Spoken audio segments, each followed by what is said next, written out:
Hello, my friends. It is Indiana Holmes. It's been a minute, hasn't it? I got a little distracted and a little exhausted and had some family things to take care of. And so we kind of got away from our readings, which we were doing daily and then every couple days. And then I kind of fell off a cliff there. Sorry about that. But we're going to continue on now with our book, The Green Mummy. And we begin today with Chapter 14, The Unexpected Happens. In spite of newspapers and letters and tape machines and telegrams and such like aids to the speedy diffusion of news, the same travels quicker in villages than in cities. Word of mouth can spread gossip with marvelous rapidity in sparsely inhabited communities, since it is obvious that in such places every person knows the other, as the saying goes, inside out. In every English village, walls have ears and windows have eyes, so that every cottage is a hotbed of scandal. And what is known to one is within an hour known to others. Even the Sphinx could not have preserved her secret long in such a locality. Gartley could keep up its reputation in this respect along with the best. Therefore, it was little to be wondered at the early next morning. Everyone knew that Professor Braddock had found his long-lost mummy in Mrs. Jasser's garden, and had removed the same to the pyramids without unnecessary delay. It was not particularly late when the hand-cart, with its uncanny burden, had passed along the sole street of the place, and several men had emerged from the Warrior Inn, ostensibly to offer help, but really to know what the eccentric master of the great house was doing. Braddock brusquely rejected these offers, but the oddly shaped mummy case, stained green, having been seen in, needed little wit for those who had caught sight of it to put two and two together, especially as the weird object had been described at the inquest and had been talked over ever since in every cottage. And as the cart had been seen coming out of the widow's garden, it naturally occurred to the villagers that Mrs. Jasser had been concealing the mummy. Shortly, the rumor spread that she also murdered Bolton, for unless she had done so, she certainly, according to village logic, could not have been in the possession of the mummy. Finally, as Mrs. Jasser's doors and windows were small, and the mummy was rather large and bulky, it was natural to presume that she had hidden it in the garden. Reports said that she had buried it, and had dug it up just in time to be pounced upon by its rightful owner, from which it can be seen that gossip is not invariably accurate. However this may be, the news of Professor Braddock's good fortune shortly came to Don Pedro's ears, through the medium of the landlady, as she revealed what she had heard in the morning. The Peruvian gentleman was spared a sleepless night, but as soon as he learned the truth, which was surprising enough in its unexpectedness, he hastily finished his breakfast and hurried to the pyramids. As yet he had not intended to see Braddock so promptly, or at least not until he had made further inquiries at Pierside. But the news that Braddock possessed the royal ancestor of the De Goyanagoses brought him immediately into the museum. He greeted the professor in his usual grave and dignified manner, and no one would have guessed from this inherent calmness, and that the unexpected news of Braddock's arrival and the still more unexpected information about the green mummy had surprised him beyond measure. Being somewhat superstitious, it also occurred to Don Pedro that the coincidence meant good fortune to him in the recovery of his long-lost ancestor. Braddock, already knowing a great deal about Don Pedro from Lucy and Archie Hope, was only too pleased to see the Peruvian, hoping to find in him a kindred spirit. As yet the professor was not aware of the contents of the ancient Latin manuscript, which revealed the fact of the hidden emeralds, since Hope had decided to leave it to the Peruvian to impart that information. Archie knew very well that Don Pedro, as he had plainly stated, wished to purchase the mummy, and it was only right that Braddock should know that what he was selling. But Hope forgot one important fact, perhaps from the careless way in which Don Pedro had told the story, namely, that the professor, in a second degree, was a receiver of stolen goods. Therefore, it was more than probable that the Peruvian would claim the mummy as his own property. Still, in that event, he would have to prove his claim, and that would not be easy. The plump little professor had not unsealed the case when Don Pedro entered. He was standing before it, rubbing his fat hands, with a gloating expression in his face. However, as Cockatoo had brought in the Peruvian's card, Braddock expected his visitor and wheeled to face him. "How are you, sir?" said he, extending his hand. "I am glad to see you, as I hear that you know all about this mummy of Inca Coxus." "Well, I do," answered de Gallegos, sitting down in the chair which his host pushed forward. "But may I ask who told you that this mummy was that of the last Inca?" Braddock pinched his plump chin and replied rapidly enough. "Certainly, Don Pedro. I wish to learn the difference in the embalming between the Egyptians and the ancient Peruvians, and look about for a South American corpse. Unexpectedly, I saw in several European newspapers and in 2 English journals that a green Peruvian mummy was for sale at Malta for £1,000. I sent my assistant, Sidney Bolton, to buy it, and he managed to get it, coffin and all, for 900. While in Malta, and before he started back in the diver with the mummy, he wrote me an account of the transaction. The seller, who was the son of a Maltese collector, told Bolton that his father had picked up the mummy in Paris some 20 more years ago. It came from Lima some 30 years back, I believe, and according to the collector in Paris, was the corpse of Inca Coxus. That is the whole story." Don Pedro nodded gravely. "Was there a Latin manuscript delivered along with the mummy?" he asked. Braddock's eyes opened widely. "No, sir. The mummy came 30 years ago from Lima to Paris. It passed 20 years back into the possession of the Maltese collector, and his son sold it to me a few months ago. I never heard anything of a manuscript." "Then Mr. Hope did not repeat to you what I told him the other night?" The professor sat down, with his mouth grew obstinate. "Mr. Hope related some story to you and told him and others about this mummy having been stolen from you?" "From my father," corrected the unsmiling Peruvian, keeping a careful eye on his host. "That is really the case. Inca Coxus is, or was, my ancestor, and this manuscript," Don Pedro produced the same from his inner pocket, "details the funeral ceremonies." "Very interesting, most interesting," fussed Braddock, stretching out his hand. "May I see it?" "You read Latin?" observed Don Pedro, surrendering the manuscript. Braddock raised his eyebrows. "Of course," he simply said. "Every well-educated man reads Latin, or should do so. Wait, sir, until I glance through this document." "One moment," said Don Pedro, as the professor began literally to devour the discolored page. "You know from Hope, I have no doubt, how I chance upon my own property in Europe." Braddock, still with his eyes on the manuscript, mumbled, "Your own property, quite so, quite so. You admit that? Then you will no doubt restore the mummy to me?" By this time, the drift of Don Pedro's observations entirely reached the understanding of the scientist, and he dropped the document he was reading to leap to his feet. "Restore the mummy to you?" he grasped. "Why, it's mine." "Pardon me," said the Peruvian, still gravely, but very decisively. "You admitted that it belonged to me." Braddock's face deepened to a fine purple.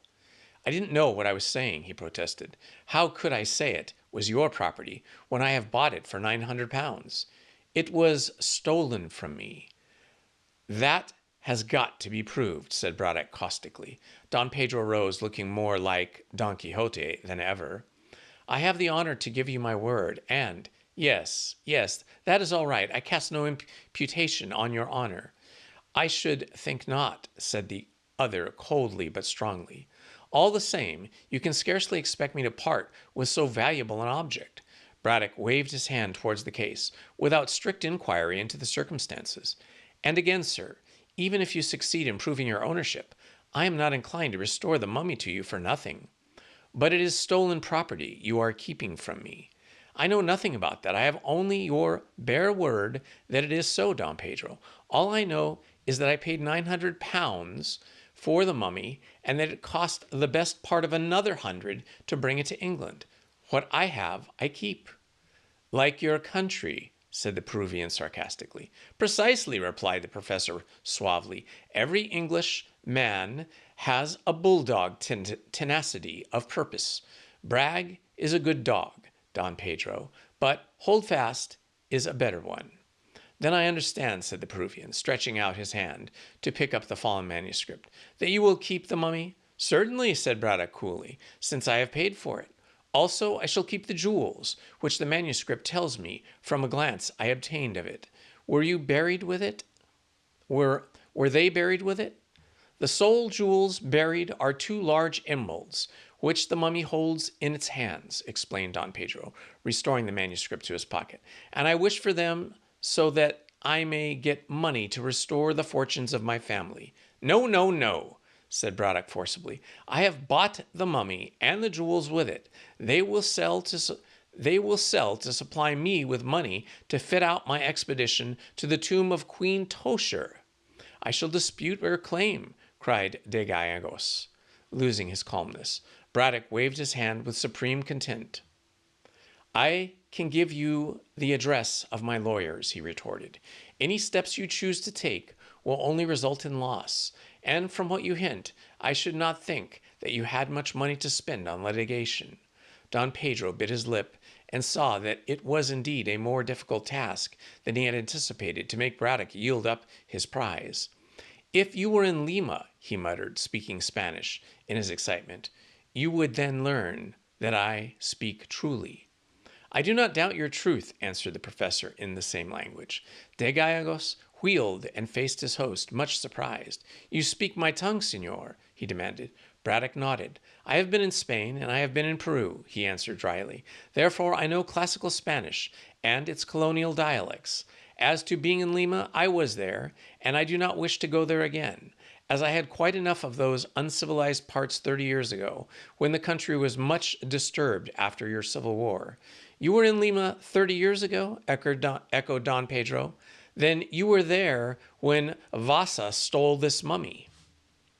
I don't know who stole it, or even if it was stolen, said the professor obstinately, and I don't know the name Vasa. Ah, now I remember. Young Hope did say something about a Swedish sailor who you said stole the mummy. Vasa did, and brought it to Europe to sell, probably to that man in Paris, who afterwards sold it to your Maltese collector. No doubt, rejoined Braddock calmly. But what has all this to do with me, Don Pedro? I want my mummy, raged the other, and looked dangerous. Then you won't get it, retorted Braddock, adopting a pugnacious attitude and quite composed. This mummy has caused one death, Don Pedro, and from your looks, I should think you would like it to cause another. Will you not be honest? I'll knock your head off if you bring my honesty into question, cried the professor, standing on tiptoe like a bantam. The best thing to do will be to take the matter into court. Then the law can decide, and I have little doubt but what it will decide in my favor. The Englishman and the Peruvian glared at one another, and Cockatoo, who was crouching on the floor, glanced from one angry face to another. He guessed that the white men were quarreling and perhaps would come to blows. It was at this moment that a knock on the door came, and a minute later Archie entered. Braddock glanced at him and took a sudden resolution as he stepped forward. Hope you are just in time, he declared. Don Pedro states that the mummy belongs to him, and I assert that I have bought it. We shall make you umpire. He wants it, I want it. What is to be done? The mummy is my own flesh and blood, Mr. Hope, said Don Pedro. Precious little of either about it, said Braddock contemptuously. Archie twisted a chair around and straddled his long legs across it, with his arms resting on its back. His quick brain had rapidity of thought and comprehended the situation, and being acquainted with both sides of the question, it was not difficult to come to decision. If it was hard that Don Pedro should lose his ancestor's mummy, it was equally hard that Braddock, or rather himself, should lose the purchase money, seeing that it had been paid in good faith to the seller in Malta for a presumably righteously acquired object. On these premises, the young Salon proceeded to deliver judgment.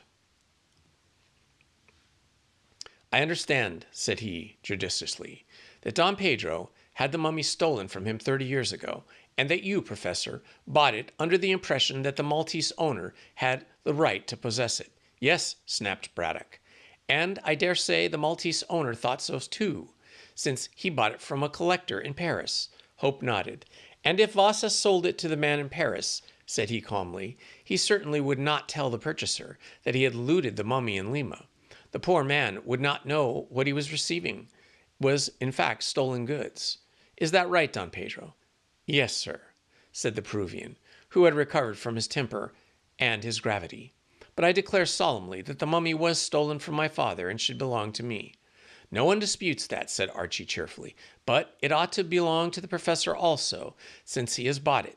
Now, as it can't possibly belong to two people, we must split the difference.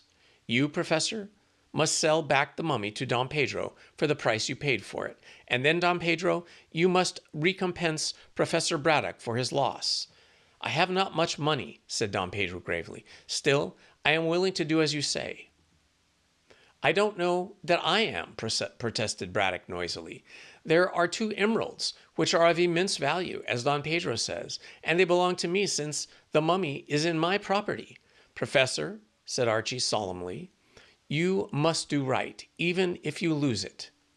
I believe the story of Senor de Gallegos, and the mummy with its jewels belongs to him. Besides, you only wish to see the way in which the Inca race embalmed their dead. Well, then unpack the mummy, here in the presence of Don Pedro, when you have satisfied your curiosity, and when Senor de Gallegos signs a check for 1,000 pounds, he can take away the corpse. You have had so much trouble over it that I wonder you are not anxious to see the last of it. But the emeralds would sell for much more money, would defray the expenses of my expedition into Egypt to search for the Queen's tomb. I understood from Lucy that Mrs. Jasser intended to finance that expedition when she became your wife. Huh, muttered Braddock, stroking his fat chin. I said a few foolish things to her last night when I was heated up. She may not forgive me, Hope. A woman will forgive anything to a man she loves, said Archie. Braddock was no fool and could not help casting a glance at his tubby figure, which was reflected in the near mirror. It seemed incredible that Mrs. Jasser could love him for his looks, and the fact that he might someday be a baronet did not strike him at the moment as a consideration. However, he foresaw trouble and expense should Don Pedro go to the law, as he seemed determined to do. Taking all things into consideration, Braddock thought that Archie's judgment was a good one, and yielded. Well, he said after reflection, let us agree. I shall open the case and examine the mummy, which after all is the reason why I bought it.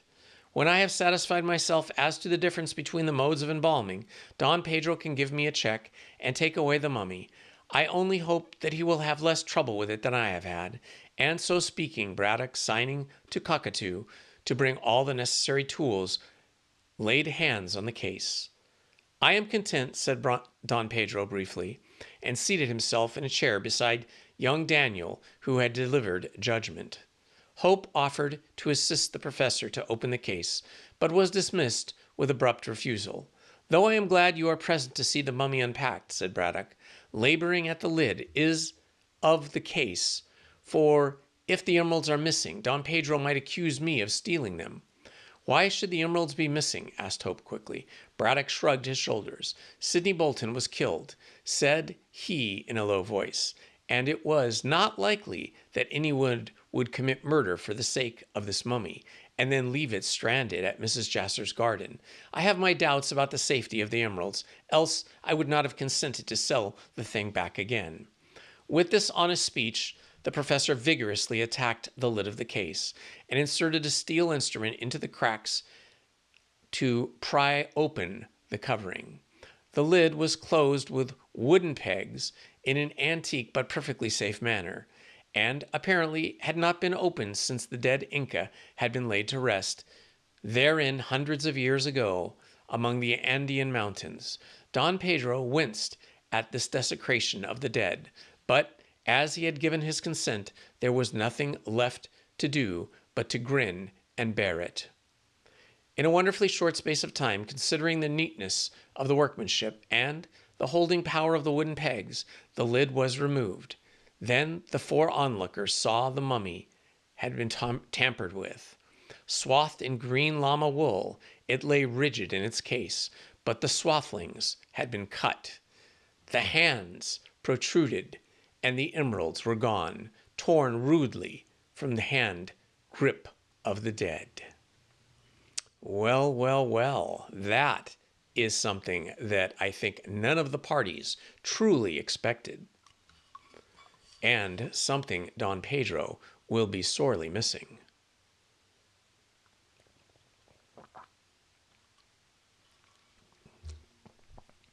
Chapter 15, An Accusation. Both Don Pedro and Professor Braddock were amazed and angry at the disappearance of the jewels, but Hope did not express much surprise.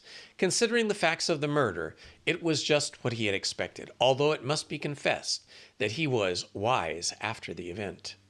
I refer you to your own words immediately before the case was opened, Professor, he remarked, after the first surprise had subsided. Words, words, snapped Braddock, who was anything but pleased. What words of mine do you mean, Hope? You said that it was not likely that anyone would commit a murder for the sake of the mummy alone, and then leave it stranded in Mrs. Jasser's garden. Also, you declared that you had your doubts about the safety of the emeralds, else you would not have consented to sell the mummy again to its rightful owner. The professor nodded. Quite so, quite so.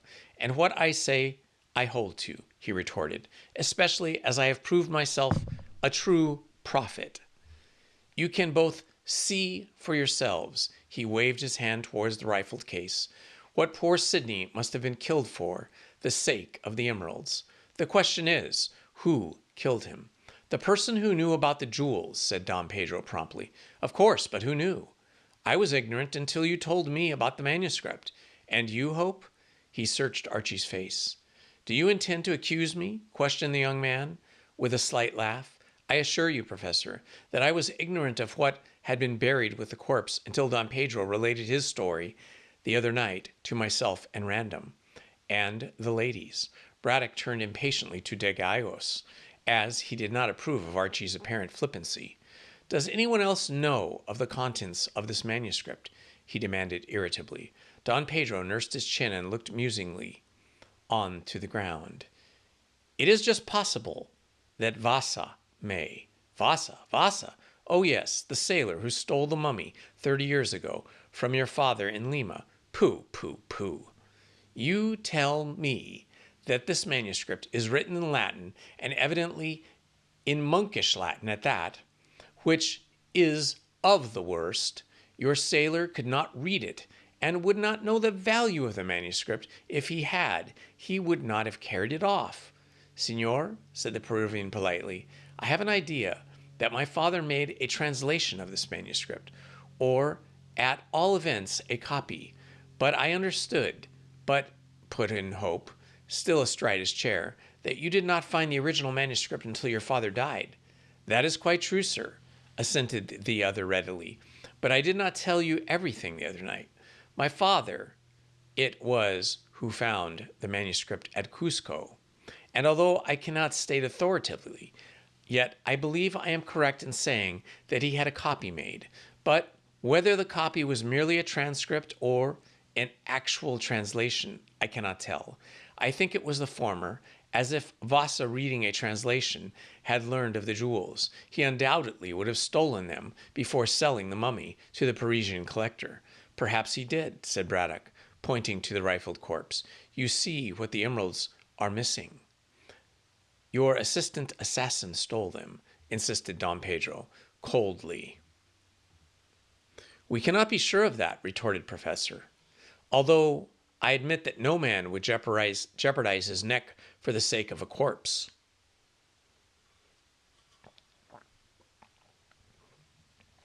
Archie looked surprised. But an enthusiast such as you are, Professor, might risk so much. For once in his life, Braddock made a good-humored reply. No, sir, not even for this mummy would I place myself in the power of the law, and I do not think that any other scientist would either. We savants may not be worldly, but we are not fools. However, the fact remains that the jewels are gone, and whether they were stolen by Vasa 30 years ago or by poor Sidney's assassin the other day. I don't know. And what is more, I don't care. I shall examine the mummy further, and in a couple of days Don Pedro can bring me a check for 1,000 and remove his ancestor. No, no, cried the Peruvian hurriedly. Since the emeralds are missing, I am not in a position to pay you 1,000 English pounds, sir. I want to take back the body of the Inca Caxas to Lima, as one must show respect for one's ancestors. But the fact is, I cannot pay the money. You said that you could, shouted the exasperated professor in his bullying way. I admit it, senor, but I had hoped to do so when I sold the emeralds, which, as you see, are not available. Therefore, the body of my royal ancestor must remain here until I can procure the money, and it may be that Sir Frank Random will help me in this matter. He wouldn't help me, snapped Braddock, so why should he help you? Don Pedro, looking more dignified than ever, drew himself up to his tall height. Sir Frank, he said, in a stately way, has done me the honor of seeking to be my son-in-law. As my daughter loves me, and my daughter loves him, I am willing to permit the marriage. But now that I have learned the emeralds are lost, I shall not consent until Sir Frank buys the mummy from you, Professor. It is only right that my daughter's hand should redeem her regal forefather from purely scientific surroundings, and that she should take the mummy back to be buried in Lima. At the same time, sir, I must say that I am the rightful owner of the dead, and that you should surrender the mummy to me free of charge. What, and lose 1,000 pounds? Cried Braddock furiously. No, sir, I shall do nothing of the sort. You only wanted the mummy for the sake of the jewels, and now they are lost. You do not care what becomes of your confounded ancestor. And you, the professor, would have gone on still more furiously, but that Hope, seeing Don Pedro was growing angry at the insult, chimed in. Let me throw oil on the troubled waters, he said smoothly. Don Pedro is not able to redeem the mummy until the emeralds are found. As such is the case, we must find the emeralds and enable him to do what is necessary. And how are we to find the jewels? Asked Braddock crossly. By finding the assassin. How is that to be done?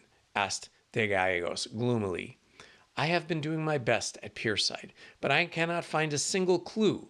Vasa is not to be found. Vasa, exclaimed Archie and the professor, both profoundly astonished.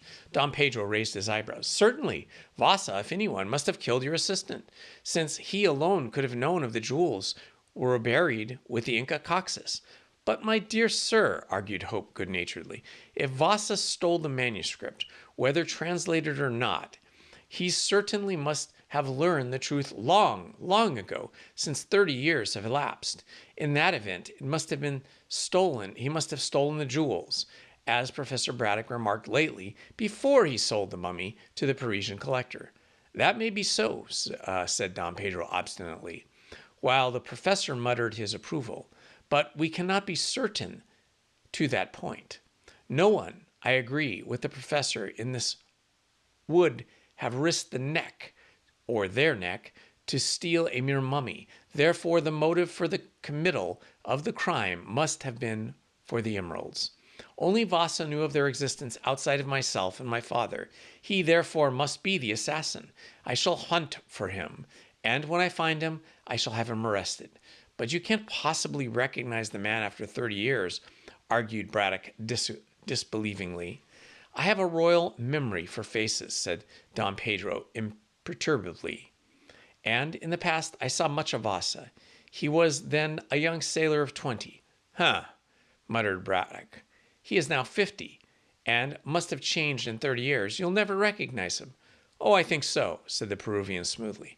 His eyes were peculiarly blue and full of light. Also, he had a scar on the right temple from the blow which he received in a street riot, in which I also was concerned. Finally, gentlemen, Vasa loved a peon girl on my father's estate, and she induced him to have the sun encircled by a serpent, a Peruvian symbol, tattooed on his left wrist. With all these marks, and with my memory of faces, which never has yet failed me, I have no doubt what I shall recognize when I see the man. I shall recognize him for who he is.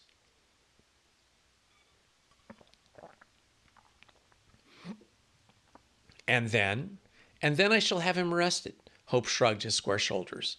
He had not much belief in Don Pedro's boasted royal memory, and did not think that he would recognize the young sailor of 20 in what would certainly be a grizzled old salty 50 years. However, it was possible that the man might be right in his surmise, since Vasa alone could have known of the emeralds. The only doubt was whether he would have waited for 30 years before looting the mummy. Archie said nothing of these thoughts, as they would only serve to prolong unprofitable discussion. But he made one suggestion. Your best plan, he said suggestively, is to write a description of Vasa, who, by the way, has probably changed his name, and hand it to the police, with the promise of reward if he is found. I am very poor, senor. Surely the professor here...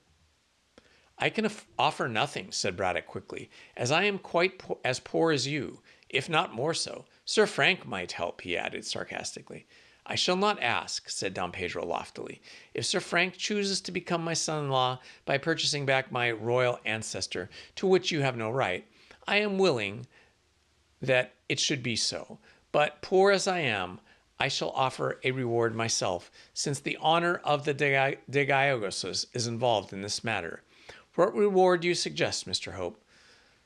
500 pounds, said the professor quickly. Too much, said Hope sharply. Far too much. Make that reward 100 pounds, Don Pedro. That is enough to tempt many a man. The Peruvian bowed and noted down the amount. I shall go at once to Pierside and see Inspector Date, who had to do with the inquest, he remarked. Meanwhile, Professor, please do not desecrate my royal ancestors' body more than you can help. I shall certainly not search for any more emeralds, retorted Braddock dryly. Now, clear out, both of you, and leave me to examine the mummy. Cockatoo showed the gentleman out and let no one else in. Don Pedro returned to the Warrior Hotel to inform his daughter of what had taken place, with the intention of going in the afternoon to Pierside. Meanwhile, he wrote out a full description of Vasa, making an allowance for the lapse of years and explaining that the scar and the symbol on his left wrist had been placed there many years before. Hope also sought Lucy and related the latest developments of the case. The girl was not surprised, as she likewise believed that the assassin had desired more than the mummy when he murdered Sidney Bolton. Mrs. Jasser did not know about the emeralds, she asked suddenly. No, replied Archie, much surprised. Surely you do not suspect her of having a hand in this devilment. Certainly not, was the prompt answer. Only I cannot understand how that mummy came to be in her garden. It was brought up from the river, I expect. But why to Mrs. Jasser's garden? Hope shook his head. I cannot tell that. The whole thing is a mystery, and seems likely to remain so. It seems to me that the girl, after a pause, that it would be best for my father to return the mummy to Don Pedro, and have been done with it, since it seems to bring bad luck. Then he can marry Mrs. Jasser and go to Egypt on her fortune and seek his tomb, seek the tomb he seeks. I doubt very much if Mrs. Jasser will marry the professor now after what he said last night. Nonsense, my father was in a rage and said the first thing that came into his mind. I dare say she is angry. However, I shall see her this afternoon and try to put matters right. You're very anxious that the professor should marry the lady. I am, replied Lucy seriously, as I want to leave my father comfortably settled when I marry you. The sooner he makes Mrs. Jasser his wife, the readier will be to let me go, and I want to marry you as soon as possibly I can. I am tired of Gartley and this present life. Of course, to this speech, Archie could only make one answer, and as he took the form of kissing, it was entirely satisfactory to Mrs. or to miskindle. Then they discussed the future and also the proposed engagement of Sir Frank Random to the Peruvian lady. But both left the subject of the mummy alone, as they were quite weary of the matter, and neither could suggest a solution to the mystery. Meanwhile, Professor Braddock had passed a very pleasant hour in examining the swaddlings of the mummy, but his pleasure was destined to be cut short sooner than he desired, as Captain Hiram Hervey unexpectedly arrived. Although Cockatoo, as he had been instructed, did his best to keep him out, the sailor was forcing his way in and heralded the appearance by throwing a Kanaka head foremost into the museum.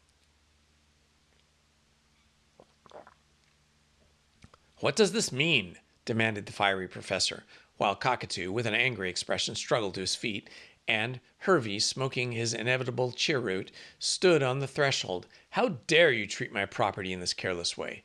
"Guess your property should behave itself then," said the captain in a careless tone, and sauntered into the room. "Do you think I'm going to be chucked out by a measly foreigner?" "Great Scott!" said the latter exclamation, and was retorted by a slight at the sight of the mummy. Braddock motioned to the still angry Cockatoo to move aside, and then nodded triumphantly. "You didn't expect to see that, did you?" he asked. Hervey came to anchor on a chair that turned the cheroot into his mouth, with an odd look at the mummy. "When will he be hanged?" Braddock stared. "When will who be hanged?" "The man as stole that thing. We haven't found him yet," Braddock informed him swiftly. "Then how in creation did you annex the corpse?" Professor sat down and explained. The lean, long mariner listened quietly, only nodding at intervals. He did not seem to be surprised when he heard that the corpse of the head Inca had been found in Miss Jasper's garden, especially when Braddock examined the whereabouts of the property. "Wall," he drawled, "that don't make my hair stand on end. I guess the garden was his way that he used for a cemetery." "What are you talking about?" demanded the perplexed scientist.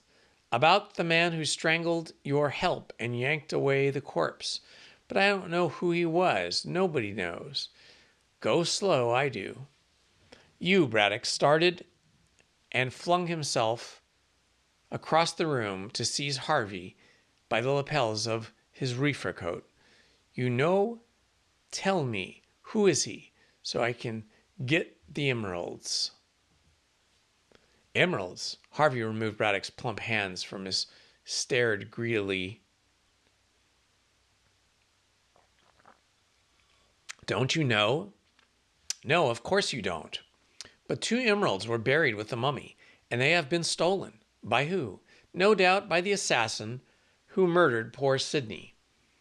Hervey spat on the floor with his weather-beaten face and took on an expression of profound regret. "I guess I am a fool of the best." "Why?" asked Braddock, again puzzled. "To think," said Hervey, addressing the mummy, "that you were on board my boat and I never looted you." "What?" Braddock stamped. "Would you have committed theft?" "Theft to be hanged," was the reply. "It ain't thieving to loot the dead. I guess a corpse hasn't got any use for jewels." "You bet I'd have gummed straight away onto the mummy. When I thought it from Malta in Dover. Had I known it was a jeweler's shop of sorts. 2 emeralds I never knew. I could kick myself." "You are a blackguard," grasped the astonished professor.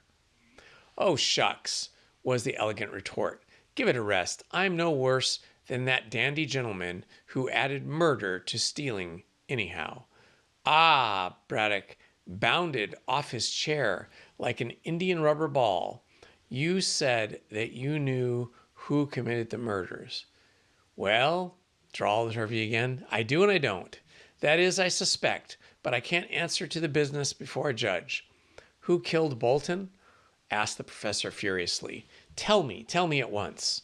Not me, unless it's made worth my while. It will be by Don Pedro. That Yellowstone stomach. What has he got to do with it? I have just told you that the mummy belongs to him. He came to Europe to find it. He wants the emeralds and intends to offer a reward of 100 pounds for the discovery of the assassin. Hervey arose briskly. I'm right on the job, said he, sauntering out the door. I'll go to the old inn of yours, where you say the Don's stopping, and look him up. Guess I'll trade. But who killed Bolton? Asked Braddock, running to the door and gripping Hervey by his coat. The mariner looked down on the anxious face of the plump little man with a grim smile. I can tell you, said he, as you can't figure out the business unless I'm on the racket. No, sir. I'm the white boy in the thin circus. That is right. I am the white boy in the thin circus. Professor shook the lean sailor in his anxiety. Who is he? That almighty aristocrat that came on board my ship when I lay in the Thames on the afternoon I arrived with Bolton? Who do you mean? Demanded Braddock, more and more perplexed. Sir Frank Random. What? Did he kill Bolton and steal my mummy and hide it in the garden on his way to the fort? I guess he did. The professor sat down and closed his eyes with horror. When he opened them again, Hervey was gone. All right. Well, I think those 2 chapters are a good start to get us back into the swing of reading stories on the Storytime channel with Indiana Homes. When we continue the next time, we will begin with chapter 16, the manuscript again. Until then, my friends, this has been Indiana Homes for Storytime. Love to you all, and we'll see you in the next chapter. Please hit the like button, subscribe, and hit the notifications button. Thank you very much.